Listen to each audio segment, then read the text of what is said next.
have to be commended.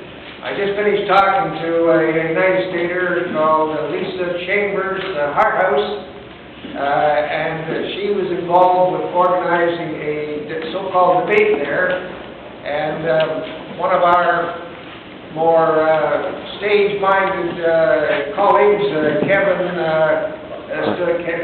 stood up and put a performance on, and they immediately emptied the hall, and then when Kevin left, they carried on with the meeting. But the fact of the matter is that despite the fact that that he's performed before, he made a contribution. And that is that if we're going to have democracy, that means all candidates. That means you make the decisions rather than the press. And 2 rows in a row now, there's been the leading candidates, and I won't mention the other candidates. As a matter of fact, the fringe candidates, in this case, are 3 Conservatives, Miller, Pitfield, and Mr. LeDrew here. They're identical, other than saying that, well, put me in power, and I will do a better job of putting more police on the street, which reminds me of the fact that, and agree with my fellow senior citizen here, I've been here since the 30s, when we had 1 murder a year. Now it's a murder every week, give or take. And we know why it is. It's because our system is based on cheap labor, kill the cheap labor, cheaper labor. It's called capitalism. Needless to say, I've stood for the leadership of the NDP several times.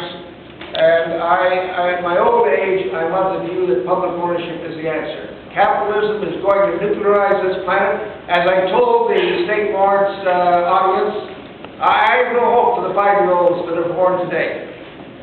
As to my background, I have always capital punishment, corporal punishment, 12,000 school army cadets, because as a school principal I felt that history is more important than children walking around with a wooden rifle in a nuclear era. I also opened the Regent Street Secret Court. Lawyer after lawyer went through that court. I know because I was in the cells. And they didn't lift a finger to say nothing of our so-called judges. But that court was eventually opened because we got the city to carve a hole, a doorway into the jail. I also established freedom of speech in Toronto parks. We had an Italian here called Piccinini who said, well, you only need freedom of speech in 4 parks. I think the Piccinini mob should be sent back where they came from. As for Miller and Pitfield, their latest contribution, and if you read the press, the advertising sheets, this is their advertising. These guys came up with, and I think we have one of them here tonight, and correct me if I'm wrong, Mr. LeDrew, of supporting votes for immigrants.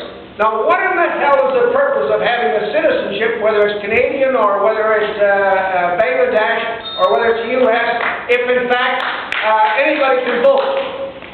That type of lunacy just killed Mr. Miller. Incidentally, I want to say that to a Cleocam, he said I made the best speech because I called for the university education of the youth of Toronto instead of $40 million more for police.